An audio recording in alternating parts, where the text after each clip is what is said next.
পালাবো না, প্রয়োজনে ফখরুল সাহেবের বাসায় যাব। কি ফখরুল সাহেব জায়গা দিবেন না?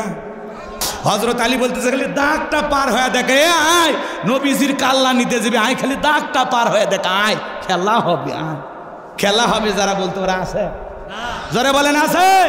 মন্ত্রীরা সব কোথায় গেল, এমপিরা সব কোথায় গেল, কোথায় কাদের কাকা, ওদের সারা দেশটা বড় লাগে ফাঁকা ফাঁকা।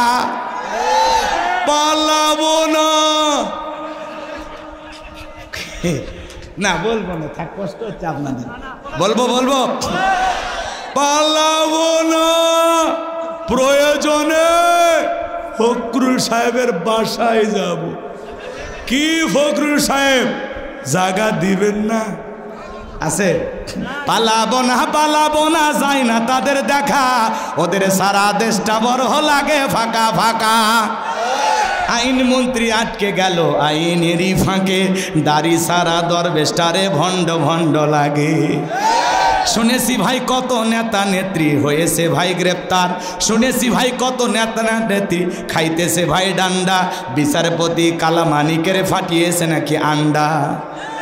এটা আমার খবর না, এটা মিডিয়ার খবর, কথা কোন ঠিক কিনা? এই বিচারপতি শামসুদ্দিন মানিক কোরআনের শ্রেষ্ঠ মুফাসসির আল্লামা সাইদি হুজুরকে মৃত্যুদণ্ডের রায় দিয়েছিল, কথা বলে ঠিক কিনা? আমরা চাই ওই একই ট্রাইব্যুনালে বিচারপতি মানিককেও ফাঁসির রায় দিতে হবে।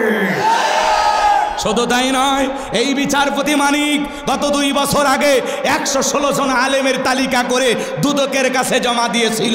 তার মধ্যে আমার মতো গাইবান্দার ভাঙ্গা বক্তা রোল নাম্বার ছিল 23। আপনারা আমার চেনেন না, ওরা ঠিকই চেনে, কথা কোন ঠিক কিনা? আমার আলোচনার ভুল ধরেছিল 2টা। একটা হলো আমি বৈশাখ নিয়ে আলোচনা করে বলেছিলাম এটা মুসলমানের সংস্কৃতি হতে পারে না, কথা কন না কেন? আর একটা বলেছিলাম ধর্ম যার যার উৎসব সবার, এই স্লোগান দেওয়া কুফরি স্লোগান, এটা মুসলমান দিতে পারে না, কথা বলেন ঠিক কিনা?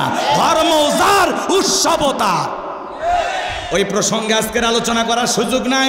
যেই বিচারপতি মানিক আলেমদের তালিকা করেছিল, আজকে তালিকা ছাড়াই ওরা ভিতরে ঢুকছে। সিলেটের মানুষকে ধন্যবাদ জানাই, উত্তম মাধ্যম আদালতে দিয়েছে, কথা কন? ওরা আদালতে হাজিরা দিতে চায়, মানুষ পায়খানা মারে, ডিম মারে, উচাল পাতাল ঘুষি মারে, কথা কয় না কেন? আর আলেমেরা আদালতে হাজিরা দিতে গেলে পুলিশও কাঁদে, যেই পুলিশ ধরে নিয়ে যায় হ্যান্ডকাপ পরা ডান্ডা বেরিয়ে পড়ে, পুলিশও কাঁদে, বলে হুজুর আমরা নিরুপায় হুজুর, কথা কয় না? রাগ করেছেন মনে হয়। পলকেরও ঝলক গেল, পলকেরও ঝলক গেল, থামিয়ে নেটের চাকা, ওদের সারা দেশটা বড় লাগে ফাঁকা ফাঁকা। বলবো? আর যদি বলেন না হুজুর বাদ দেন, তাহলে বাদ দিচ্ছি। কোথায় গেল সংসদে মমতাজের গান, কোথায় গেল হজরত বলা শামীম ওসমান? সুযোগ পেলে শামীম ওসমান বললো খেলা হবে খেলা হবে, আজকে পুরো মাঠ পড়ে আছে, কিন্তু শামীম ওসমান খেলোয়াড় নাই।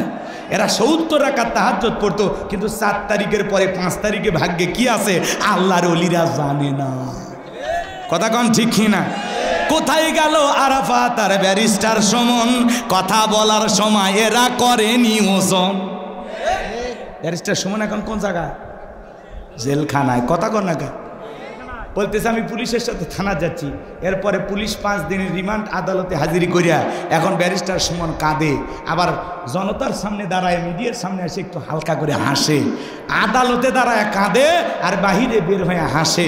অভিনয় কম করো প্রিয় জাতির মানুষ, তোমাদের অভিনয় বুঝে গেছে, কথা কন ঠিক কিনা?